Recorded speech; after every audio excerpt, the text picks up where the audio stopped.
एक बार फिर हम देख रहे हैं कि टारगेट किलर सरगर्म हो गए हैं और हम रिलेट कर सकते हैं उससे बिल्कुल मुख्तलिफ वाकयात के कोई बम ब्लास्ट हुआ है और जिसमें कि मसूद अजहर जो है वो मारा गया है। ये एक समझिए एक डेक्टर कार एक्सप्लोजन में ये कहा गया है कि हालिया हाई प्रोफाइल टारगेट किलिंग के पीछे भारतीय खुफिया एजेंसी अजहर का नाम आलमी दहशतगर्दों की फहरिस्त में शामिल कर और कई पाकिस्तानी वेबसाइट्स हैं जिन्होंने इस खबर को उठाया है और करना ये तो प्रैक्टिस थी। सबके बाद अभी भी लगता है कि मोदी के सर पर इससे पहले ऐसी कभी हुई नहीं जैसी अब हो रही है।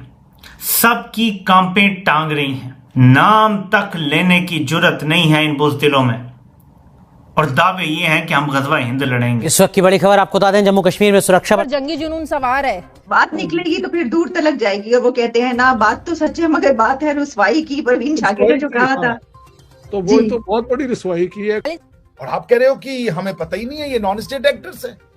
नॉन स्टेट एक्टर्स हैं, वो इतनी बड़ी बड़ी एक्टिविटीज कैरी कर रहे हैं, इतना बड़ा वेपन्स और उनके पास लॉजिस्टिक्स आ गया, ट्रेनिंग आ गया है। तो इंडिया में टेररिज्म हमारी तरफ से बहुत करवाई गई है। तो लोग अभी बता इस खबर को लेकर बहुत दुखी हो रहे हैं और 2019 से बाकायदा और बाज़ाब्ता तौर पर भारत ने ये काम शुरू किया, जिसके बारे में हम उससे कई अरसा पहले ये बात कर रहे थे कि भारत आहिस्ता आहिस्ता डेमोग्राफी चेंज करने की कोशिश करेगा, ताकि अगर कभी किसी मौके पर आकर कश्मीर का कोई फैसला होता है इस्तिस्वाब राय से या किसी भी और इंटरनेशनल सालसी के ज़रिए से, तो वहाँ पे वो आबादी का तनासुब इस हद तक तब्दील कर चुका हो कि वो फैसला बिलाखिर भारत के हक़ में जाए। और इसके ऊपर अमली तौर पर ढिठाई से और सीने पर हाथ मार के ये काम शुरू कर दिया उसने 2019 में।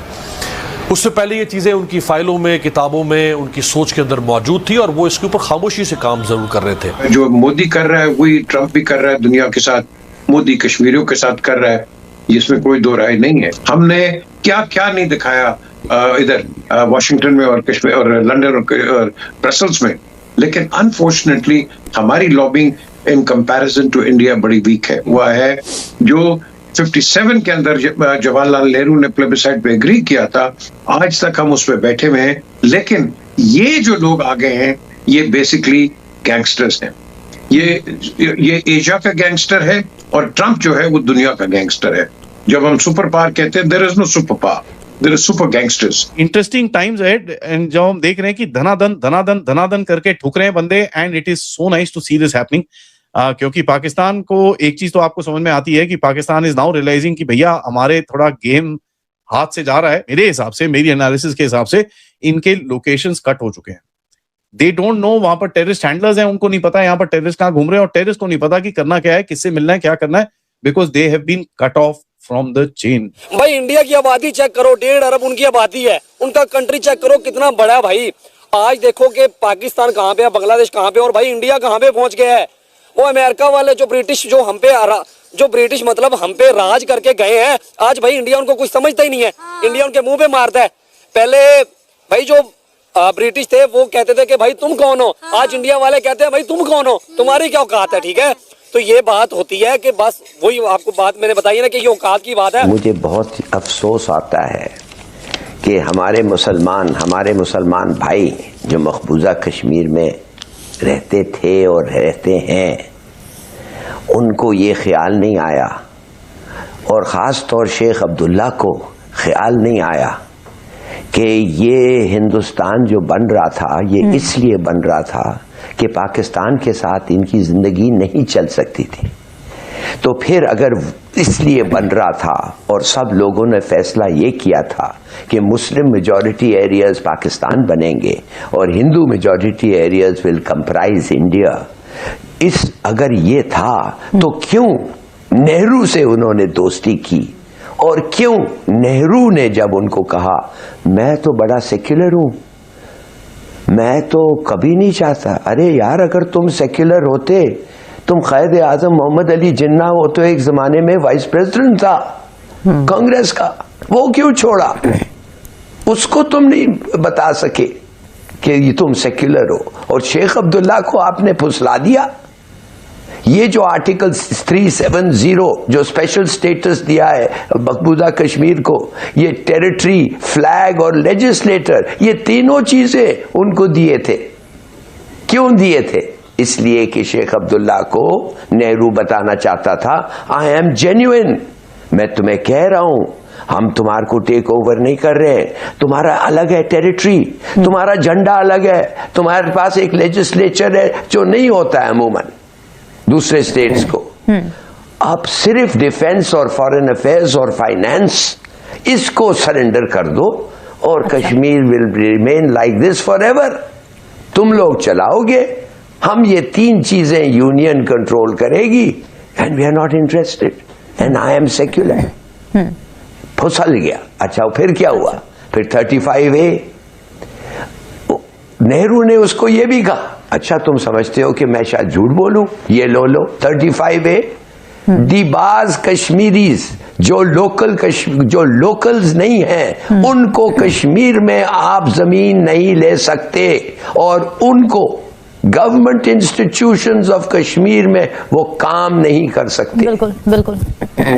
तो शेख अब्दुल्ला ने कहा चलो ठीक है। क्या हुआ? इन 2019 मोदी आया, अपना हिंदुत्व एजेंडा पे इलेक्ट हुआ और उसने दोनों को रिवोक कर दिया।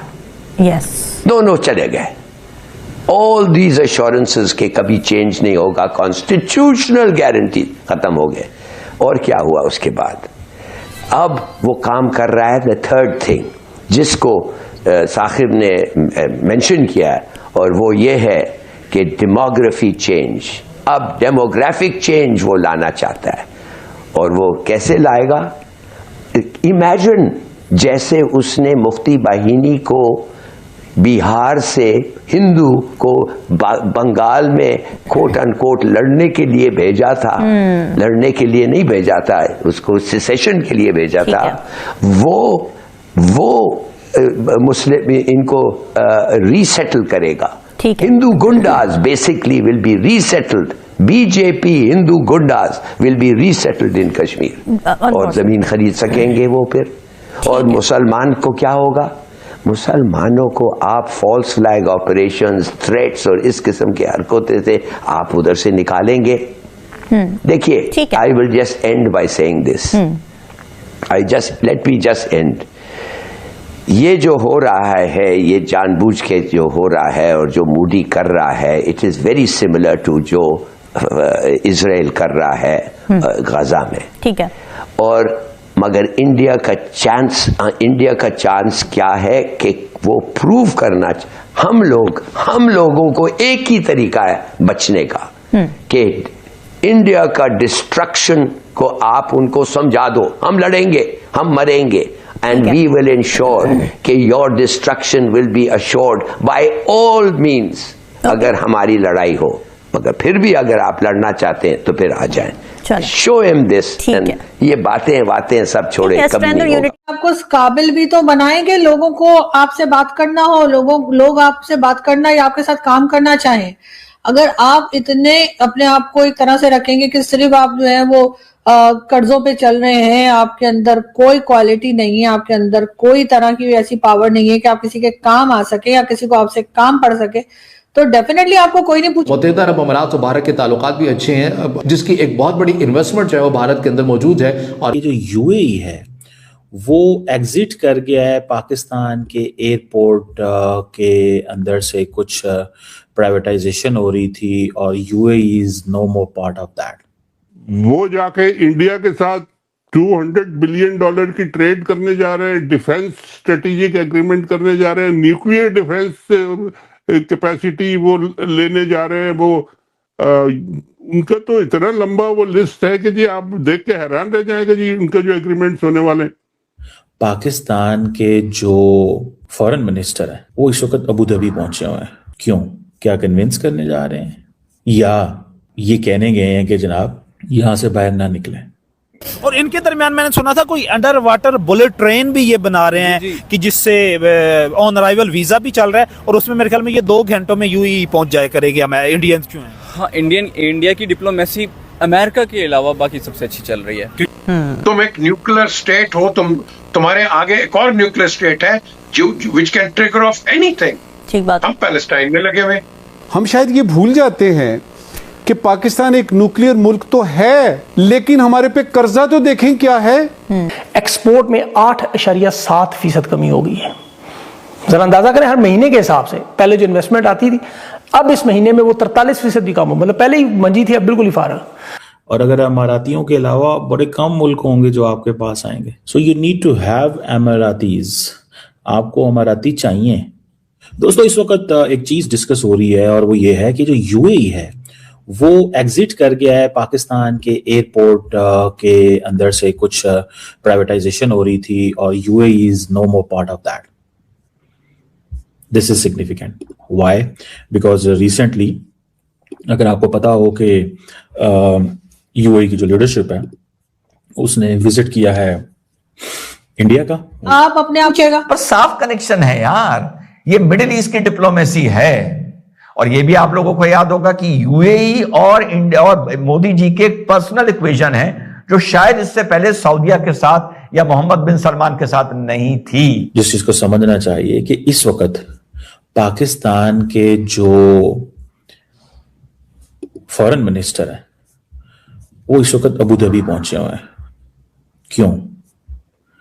क्या कन्विंस करने जा रहे हैं या ये कहने गए हैं कि जनाब यहां से बाहर ना निकले? लेकिन यहाँ पर बहुत बुरा मना लिया जाता है कि जी ऐसे कैसे फलानी कंट्री के साथ उन्होंने ट्रेड कर ली, हमारे साथ नहीं की, तो हमने अपने आप को रखा हुआ कहां पर है। ये पॉइंट भी मेरा ख्याल है यहाँ पर ऐड होना चाहिए कि आप अपने आप को उस काबिल बनाएं कि दुनिया आपके साथ काम करना पसंद करे। यहाँ तो वो इमरान खान साहब थे तो लोग फोन नहीं उठाते थे। तो पाकिस्तान और सऊदीया का काउंटर आ गया है यूएई और इंडिया। बहुत बड़ा डेवलप। यूरोपियन यूनियन और इंडिया जो है वो defence and security partnership sign करने जा रहे हैं। That's a very big development, very big development. इसको लेकर के भूचाल आ गया हर जगह। Today we agreed to move forward with the signature of a new EU-India security and defense partnership. यकीन माने जब से मैंने ये खबर पढ़ी है मेरी टांगे कांप रही। इस मुआहदे के बाद अब भारत की ताकत कई गुना बढ़ जाएगी। डोनाल्ड ट्रंप को क्या झटका लगा वो मैं आपको थोड़ा बता देता हूं। इट मींस कि इंडिया को वो देख रहे हैं अमेरिकन लेंस से। शहबाज शरीफ आईएमएफ से एक बार फिर भीख मांगेंगे अगले हफ्ते डावोस इकोनॉमिक गैदरिंग में। अब होता क्या है, जब ईयू इतना सारा कुछ कर रही होती है तो हर रोज फिर एक ईयू फॉरेन मिनिस्टर इंडिया बैठा होता है। इस पूरे क्षेत्र को टेक केयर कर सकता है भारत। भारत हमेशा ही केंद्र बिंदु रहा है पूरे विश्व का, इकोनॉमी का, मिलिट्री का, तकनीक का। पाकिस्तान की इंडस्ट्रीज का दिवालिया निकल गया है। टेक्सटाइल तबाह हो गई है, रियल एस्टेट सेक्टर तबाह हो गया है, इंडस्ट्रियल आउटपुट आपकी बिल्कुल जद हो चुकी है। एक वक्त की रोटी के लिए तरस रहे हैं और दूसरी तरफ हमारे वजीर आजम साहब शहबाज शरीफ साहब। और मैंने यही कहा जब मैं आया हूं तो आप समझेंगे शायद ये मांगने आया है, मैं मांगने नहीं आया, लेकिन